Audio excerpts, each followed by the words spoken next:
Olá, tudo bem? Bem-vindo ao canal Viver de Renda. Se inscreva no canal, deixe seu like e compartilhe com os amigos. Nos acompanhe também no Instagram Viver de Renda Canal. Começo esse vídeo dizendo o seguinte, que o Bank of America ele acabou revisando as expectativas com relação ao PIB do Brasil e acredita que podemos chegar ao final deste ano com uma alta de 3,25%. Uma alta no PIB de 3,25%. Essa é a última revisão feita pelo Bank of America após o resultado do segundo trimestre, que surpreendeu aos pessimistas e o PIB cresceu 1,2%. Engraçado porque os pessimistas eles não dão o braço a torcer. E curioso porque eu estava vendo um economista dando uma entrevista, um programa de economia da Globo News, e ele dizendo que esse crescimento de 1,2 não podia servir de parâmetro porque ele estava artificialmente inflado por conta do Auxílio Brasil. Ora, a primeira parcela foi paga agora. E estamos falando do segundo trimestre. Então o cara realmente chutando bolas para fora atrás de bolas e não dá o braço a torcer, né? Ou seja, ele não está entendendo o que está acontecendo. Essa é a grande verdade. Clóvis, o que explica a economia, não só no Brasil, em outros lugares também está aquecida? Essa é a pergunta que a gente vai tentar responder ainda no dia de hoje.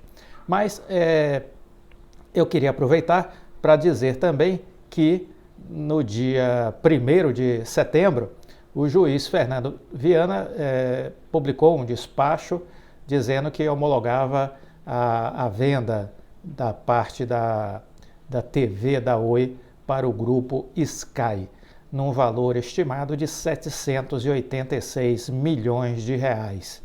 Então, 786 milhões de reais vai ser quanto a Oi vai receber pela venda da Oi TV para a Sky. Então, tome nota aí, mais dinheiro para o caixa da Oi, 786 milhões de reais. Isso acabou logo no dia seguinte, virando notícia, obviamente.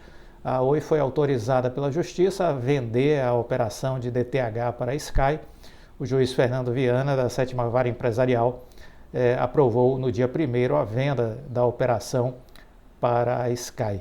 A decisão aconteceu no sentido de sequer necessitar de leilão, uma vez que ficou evidente a razão da dificuldade de se encontrar interessados e o Ministério Público já tinha se manifestado recomendando que se fosse feita a aprovação, né?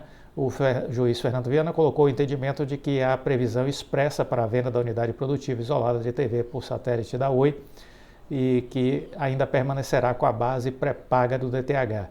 Conforme os termos homologados pelo juízo, o valor estimado seguiu a proposta original de 786 milhões de reais, livre de quaisquer ônus e sem sucessão de adquirente nas obrigações do Grupo Oi, materializadas ou contingentes, mas sem limitação de natureza ambiental, regulatória, administrativa, penal, anticorrupção, tributária e trabalhista. Para justificar a venda, a Oi apresentou um relatório da K2 Consultoria Econômica que apontava que, para alcançar esse mesmo valor proposto pela Sky, a operação de DTH da empresa teria que apresentar um resultado positivo mínimo anual em torno de 149 milhões de reais. Contudo, em 2021, o ativo registrou lucro de apenas 69 milhões de reais.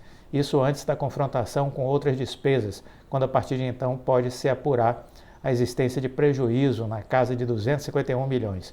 Em outro ponto de destaque, afirma que apesar do ativo apresentar uma base de pouco menos de 1 milhão de clientes pós-pagos, entre ativos e inativos, a Recuperando ainda não alcançou seu break-even, que é quando ao menos as despesas e receitas se equivalem. É o chamado ponto de equilíbrio, né? Sendo a operação até o presente momento deficitária, destacou o relatório citado pelo juiz Fernando Viana. Dessa forma, a operação poderá ser assinada antes da saída da RJ, o que traz benefícios para a Oi, ainda que o fechamento não ocorra dentro do processo. Então, mais uma notícia positiva, mais uma coisa boa com relação aí a captação de recursos por parte da Oi, que vai reforçando o seu caixa, né? Vai reforçando o seu caixa. Vamos lembrar que no segundo TRI, a Oi apresentou um caixa ali de 5,1 bilhões de reais, né? 5,1 bilhões de reais. E nós temos ali na projeção ali do escritório de contabilidade que citamos ontem, né? Que fez ali aquela análise da capacidade de pagamento da empresa para os próximos 3 anos, o escritório de contabilidade chegou a declarar o caixa de 11 bilhões da Oi nos próximos 3 anos, uma entrada de caixa da ordem de 11 bilhões. Então, isso nos mostra que a saúde financeira da empresa vai evoluindo bem. Então, essa é uma reflexão para a gente ter, né? A saúde financeira da empresa vai indo bem.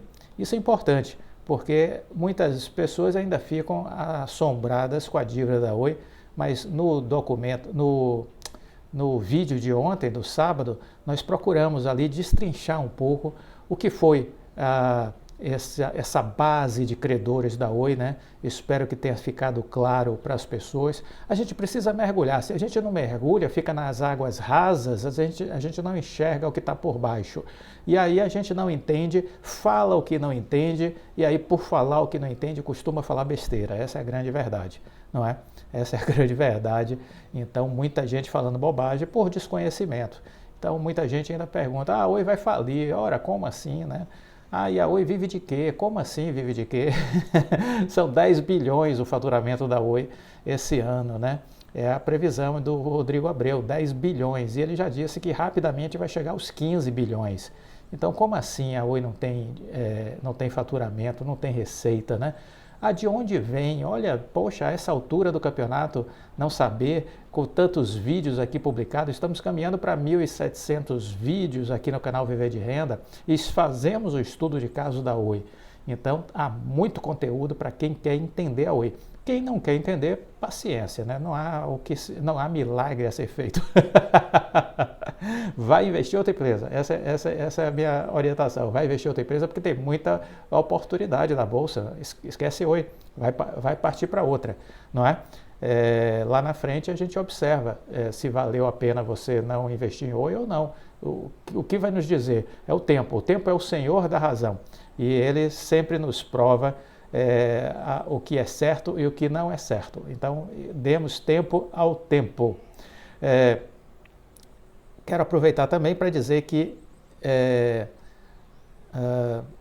alguns depoimentos que vocês deixaram, né? Eu tenho sempre falado sobre otimismo, pessimismo, né? Porque os analistas tendem a ser pessimistas e nesse pessimismo não se constrói absolutamente nada. Você fica deprimido tomando Lexotan. Já os otimistas e os empresários, eu trabalho há mais de 30 anos com o setor empresarial, então eu nunca vi empresário pessimista. É da natureza do empresário ser otimista, porque ele tem que entregar resultados, então ele tem que correr atrás. Não dá para ficar com uma hiena hard, vida, céus, azar, dia, não tem isso para o empresário. O empresário está correndo atrás do resultado, então ele é otimista por natureza. Vandré Gomes me mandou uma mensagem, um abraço, Vandré. Você sempre foi um dos poucos que sempre se mostrou otimista neste mercado de neuróticos. Por isso que gosto de sempre acompanhar o seu canal. Olha, Vandré, um abraço, obrigado. Eu sei disso, há um mar de negatividade e eu sei que eu estou aí na contramão, né? Mas eu fico feliz em estar na contramão, porque eu acho que a gente precisa olhar o lado cheio do copo. Olhar o lado vazio do copo não significa absolutamente nada.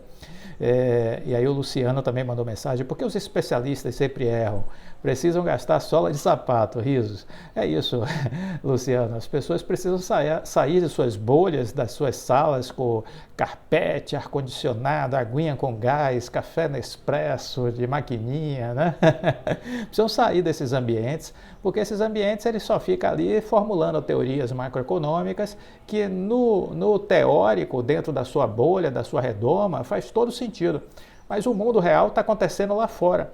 E aí o cara não entende o mundo real, porque está tudo cheio, tá? Rock in Rio, ingressos esgotados, tá caro os produtos, vai vender horrores, o que tiver lá dentro para ser vendido vai acabar.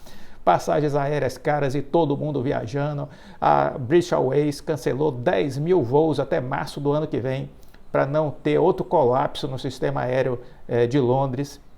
Então a empresa aérea British Airways cancelou 10 mil voos até março do ano que vem, porque não tem gente para atender a demanda. Esse é o problema. O que é que aconteceu? As empresas, na saída da pandemia, o que é que elas fizeram? Elas não sabiam como é que o consumidor ia se portar. Então, elas planejaram, fizeram uma projeção de produção, de atendimento, abaixo de sua capacidade plena. Abaixo. Só que a demanda veio muito acima do que eles esperavam. Então, não consegue atender a demanda. E isso gera pressões, isso gera escassez, isso gera aumento de preço.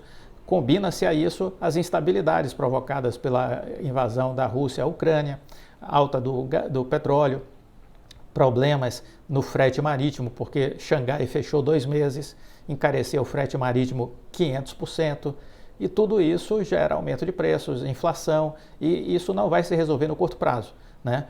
Tenho conversado com vários empresários e eles têm me dito, olha, está faltando matéria-prima para a indústria de pneus, tem fila de espera na indústria moveleira, tem problemas em outros setores industriais que as empresas não estão conseguindo ter um estoque razoável para o fim de ano já. Então, veja, há toda uma problemática ainda que as empresas estão vivendo e que vai demorar para consertar isso. Isso não vai resolver da noite para o dia, não. Isso aí pode botar aí lá para julho, agosto do ano que vem, para começar a entrar numa trajetória de normalidade, se não tivermos novas intercorrências. Essa é a questão, né? Se Xangai não fechar de novo. Uma boa notícia, a Prio fez a captação, a Prio é a PetroRio, né? Fez uma captação aí de 2 bilhões em debêntures. É uma notícia boa, porque eles concluíram a primeira emissão de debêntures no valor de 2 bilhões de reais e dentre esses recursos, 1,5 bilhão serão direcionados aos projetos de infraestrutura da empresa, como o plano de desenvolvimento do campo de Frade, e o restante será destinado aos demais investimentos corporativos. Então, está aí a Prio investindo nas suas questões, vamos dizer assim, produtivas, operacionais. É isso, as empresas estão trabalhando, gente, as empresas estão produzindo. Olha, a Vital estava na Colômbia essa semana, a equipe da Vital, né? Eles fizeram um post dizendo o seguinte, olha, estamos nesse momento em Cartagena, na Colômbia, participando da Andicom, nosso primeiro evento internacional. Nesse grande encontro de telecom e TI, estamos apresentando a nova configuração conjunta da Vital com a Globenet, com as nossas soluções de atacado. Estamos nos consolidando cada vez mais como parceiro estratégico no Brasil e nas Américas, oferecendo uma grande infraestrutura digital para o mercado de operadoras de telecom, provedores de internet e OTTs. Essa integração e complementariedade resultarão em uma infraestrutura robusta, de alta qualidade e confiabilidade, além, é claro, de continuar garantindo sempre a neutralidade para os nossos clientes. Então está aí essa mensagem que a Vital divulgou essa semana agora. E o que é isso importante? É que a Vital, com a incorporação agora total da Globenet dentro da estrutura da Vital, passa a ter não só uma grande infraestrutura de fibra ótica no Brasil, mais de 400 mil quilômetros de fibra ótica, conta agora também com um pouco mais de 26 mil quilômetros de cabos submarinos, que permitem a integração do Brasil a alguns países da América do Sul e aos Estados Unidos. Então, você cria aí uma grande rede, uma rede neutra de fibra ótica e cabos submarinos, né? E que pode fazer uma grande expansão de mercado para a Vital, atendendo muitos outros clientes em outros países. Argentina, Colômbia, Chile, né? Aí uma ampla possibilidade de clientes que podem ser conquistados e chegando até os Estados Unidos, esses cabos submarinos, né? Servindo aí a grandes corporações. Então, isso tudo faz sentido Essa é a ideia estratégica da incorporação da Globinet. Vamos falar um pouco mais sobre Globinet também nos próximos vídeos, que muita gente talvez não tenha a menor ideia do que seja a Globinet. Um ativo que não sei como está lançado no imobilizado da Vital, mas que deve estar com um valor aí em torno de 5,7, 5,3 bilhões de reais. Então, isso é o que está hoje sendo incorporado 100% à contabilidade, vamos dizer assim, ao balanço, à coluna dos ativos, na parte lá dos permanentes da Vital, né? E isso é valor agregado à empresa Vital, que não tinha isso, e ao mesmo tempo isso é mais valor também para a Oi, né? Isso é mais valor para a Oi como sócia da Vital. O Luiz Moura me mandou também uma mensagem dizendo: boa tarde, Clóvis, saíram os dados da Anatel quanto às adições de FTTH para julho. A Oi adicionou 57 mil novos clientes, um crescimento de 17% frente a julho e 50% das adições de julho no país. Então, de todas as adições de fibra ótica no país em julho, a metade refere exatamente à fibra ótica da Oi, né? Estamos no caminho certo, precisamos continuar crescendo, mas acredito que agora a empresa se livrou das amarras em relação às vendas e o foco será na adição de clientes. E assim devemos crescer mês a mês. Um abraço, Luiz. Luiz que mora aí nos Estados Unidos. Até, Luiz, depois eu queria que você me desse um feedback de como está aí reagindo a economia americana, né? Eu consigo entender que já existem movimentos interessantes de recuperação de alguns ativos. Entendo, o Holdmark esteve aqui no Brasil e disse que em junho foi o pior estágio do pessimismo e que foi exatamente aí que ele se tornou mais agressivo. Foi as compras. E aí eu entendo que a gente, pelo que eu tenho visto, alguns bancos, Bank of America, Goldman Sachs, estão já fazendo relatórios menos pessimistas e mais otimistas. Você já está percebendo essa mudança aí? Comenta aqui, por favor, deixa o seu depoimento. É interessante ter o seu olhar aí também. Uma outra mensagem, a Marisa, 2625, ela mandou uma mensagem: Clóvis, fui a uma festa aqui em Barcelona, na Sala Biquíni, e paguei 6 euros por uma garrafinha de água de 250 ml. Os festivais são muito caros. Uma garrafa de 2 litros no mercado aqui em Barcelona, você consegue encontrar até por menos de 20 centavos de euros. Então veja, né, por conta de um post que eu falei do Rock in Rio, né, do preço da água e da pipoca, mas que apesar disso deveria esgotar o estoque de água e de pipoca. E ela dizendo que os festivais são caros e tudo, e deu exemplo aí do que ela está vivenciando em Barcelona. Aí eu perguntei: isso mesmo, como você está vendo a economia em Barcelona? Como está sendo o verão? Aí ela me respondeu: obrigado, viu, Marisa, por compartilhar aí também o seu olhar. Ela disse assim: esse ano o setor de serviços cresceu muito, faltou mão de obra em hotelaria, limpeza, construção. Isso para o mês do verão, mas mesmo em temporada baixa, se pode colocar no mercado de trabalho sem muito problema, em pouquíssimo tempo. Com os 17 anos que eu moro no país, só fiquei 2 meses sem trabalho, e isso por falta de informação. Muito bom, Marisa, parabéns aí, sucesso. Barcelona é uma cidade que gostamos muito.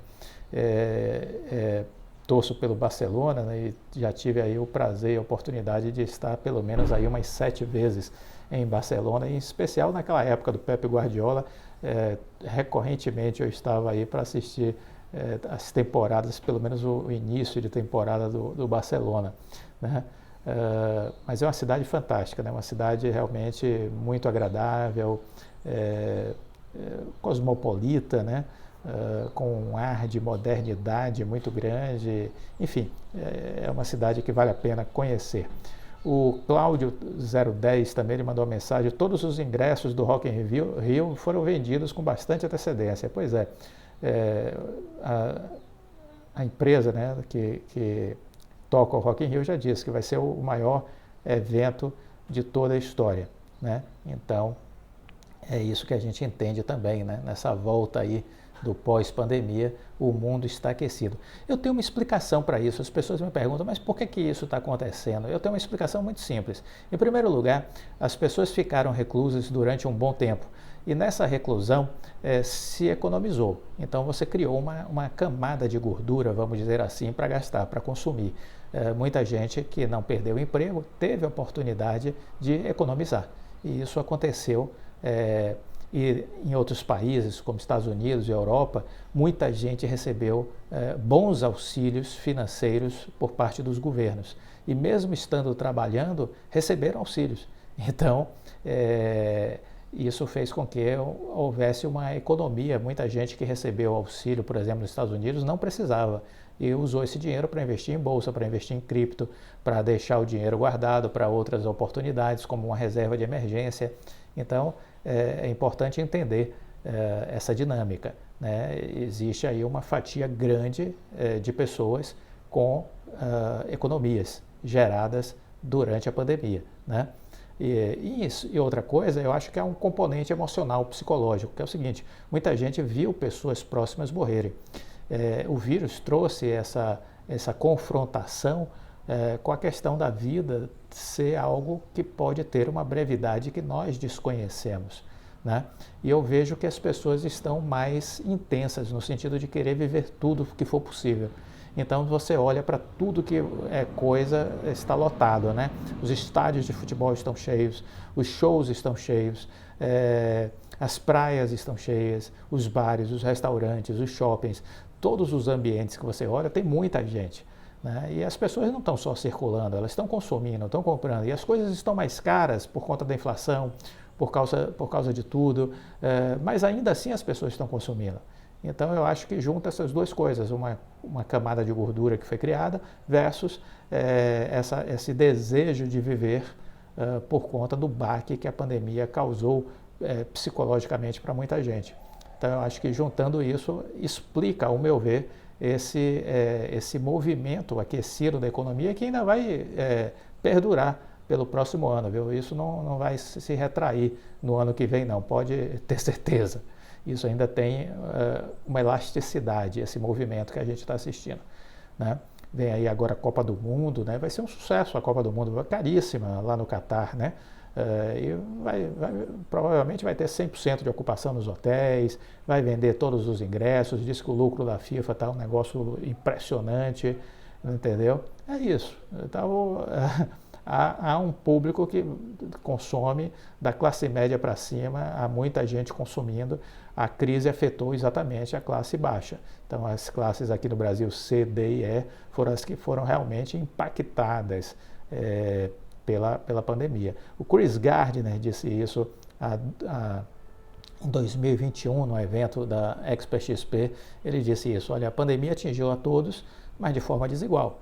Então tinha pessoas, é como se fosse uma tempestade, tinha pessoas no transatlântico, num super iate de luxo, numa grande embarcação, numa super lancha, e outras pessoas em jangadas, em botes infláveis, em canoas. Então a tempestade atingiu as pessoas de forma diferente, profundamente desigual, né? E a base da pirâmide é que realmente está passando necessidade, fome. Houve aí um crescimento grande da pobreza, muita gente morando nas ruas. Aqui em Salvador a gente vê isso de forma como eu não via há pelo menos uns 15 anos. A quantidade de gente que hoje eu vejo dormindo nas ruas, gente que perdeu tudo, né, durante a pandemia. Então é uma crise que ainda maltrata muita gente, né? Muito bem, vamos também falar, eu comentei no vídeo de ontem, né? De ontem à noite, de que a Oi ela está analisando aí a questão do grupamento de ações por demanda da B3, né?